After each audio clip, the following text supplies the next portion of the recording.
perbedaan nggak sih Pak sebenarnya dari versi ini dengan versi yang lain, misalnya kayak Vario atau PCX gitu? Ya. Oke. Di tipe 160 jadi ada 160-nya PCX, kemudian Vario dan ADV. Itu ada perbedaan di bagian ini, terutama di bearing, ya kan, ada bearing ini sama bearing yang di sebelah sini maupun yang ada di bagian ini. Ya, bagian ini ada perbedaan.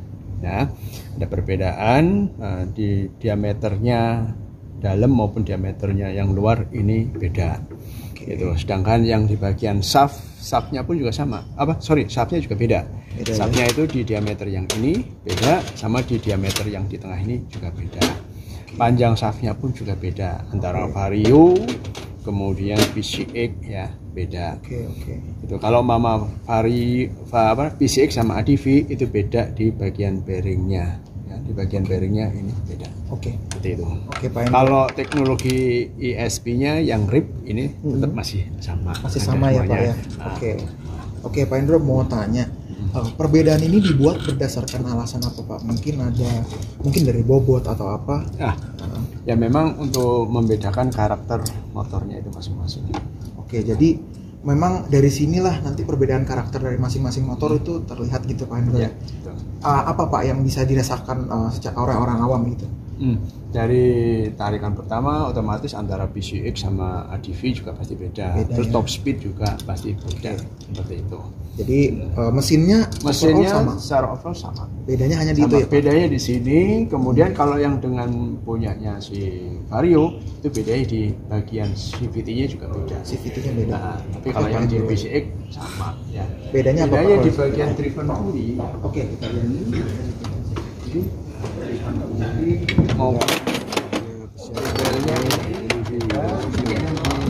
Drag pulley-nya pun juga beda. Ini bedanya di part apa aja Pak tadi ya? Ini secara keseluruhan driven pulley, drag pulley dan roller. Di sini ini drag pulley terus drag belt. Ini kita lagi ngomongin punyanya siapa Pak? Ini kalau yang di sini ini punyanya si PCX. Atau ADV mungkin sama juga. Sama. Jadi PCX ADV sama. Beda dengan Vario ya Pak berarti ya? Ya. Bedanya di mana Pak tadi? Ini bedanya lebih panjang kalau yang punyanya Vario, punyanya PCX ya kan. Ini lebih diameternya ini lebih besar. Itu ini pun juga sama diameternya lebih besar. I see. Dari yang lain nggak ada perbedaan Pak? Jadi itu ya teman-teman ya. Bobot roller juga sama Pak? Beda. Bobot rollernya juga beda. Untuk yang PCX dan ADV berapa Pak bobotnya? Maaf. Kita lihat dari sini lah ada 19 gram ya. 19 ya? Belum semua. 19 gram sama semua. Jadi itu perbedaannya teman-teman ya untuk CVT dari PCX, ADV dan Vario. Nah Pak, saya mau tanya lagi Pak Hendro satu. Kemarin kan sempat ada rame-rame soal pemakaian bearing seater. Jadi itu ada yang modifikasi bearing seater itu dan pas digas itu mencelat sampai menyebabkan ada injured atau cedera dari bengkel gitu ya, dari bengkel. Nah itu pemakaian itu sebenarnya seperti apa sih Pak? Maksudnya kalau dari bearing seater itu kayak dikasih pen lagi Pak. Dan kan sekarang kan rata-rata orang-orang itu melakukan dilobangi gitu Pak ya, untuk mangkoknya dimodif dilobangi terus dikasih digerinda biasanya ya di sininya ya. Itu gimana Pak efeknya? Kalau dari Pak Hendro gimana? Ya, kalau sampai yang ini digerinda, otomatis kan mengurangi diameter. Ya kan, yang tadinya diameternya dia lebih kecil, otomatis kalau digerinda ataupun apapun dibentuk ya digaris-garis, otomatis kan diameternya akan berkurang. Ya berkurang. Begitu diameternya berkurang, malah pada saat akselerasi awal jadi kurang. Ya kan? Nah, terus kemudian kalau ditambah lubang-lubang seperti ini, ditambah lubangnya di sini, itu juga mempengaruhi balance. Tentunya otomatis karena ini berputar ada balance. Oke. Itu mengurangi balance, kemudian kotoran-kotoran malah akan lebih cepat masuk di area. Berarti kalau ada yang bilang dilobangin jadi ngurangin gerdek, itu menurut Pak Indro gimana? Nah, dilobangin ngurangin gerdek kurang tepat sih. Kurang tepat. Jadi lebih baik kalau gerdek dibersihkan mungkin gitu. Iya, seperti itu. Karena kan kotoran malah tambah masuk. Oke. Oke, jadi ini adalah penjelasan dari transmission.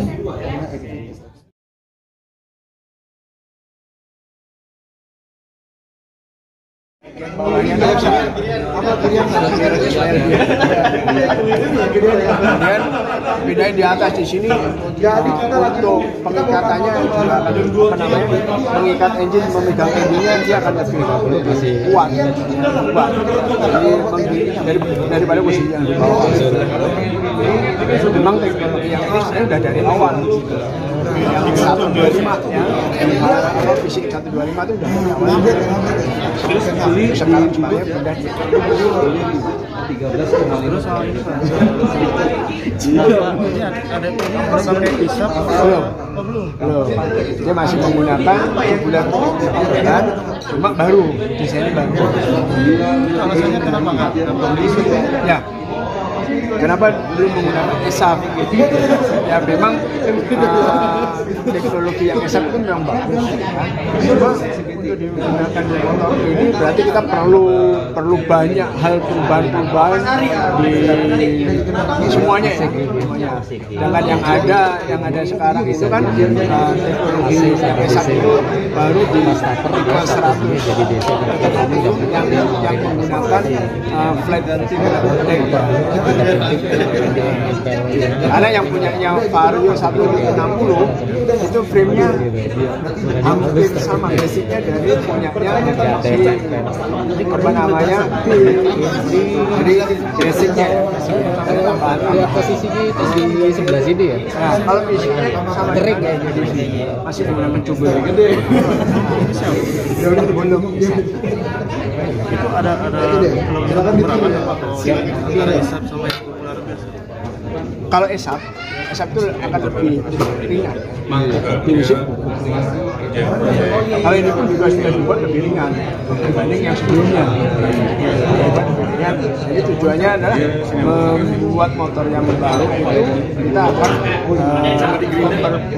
membuat desain frame yang lebih baik lagi kan, contohnya yang dengan yang sebelumnya ini lebih ringan, kemudian dengan desain yang baru ini bisa mendukung volume bagasinya lebih besar.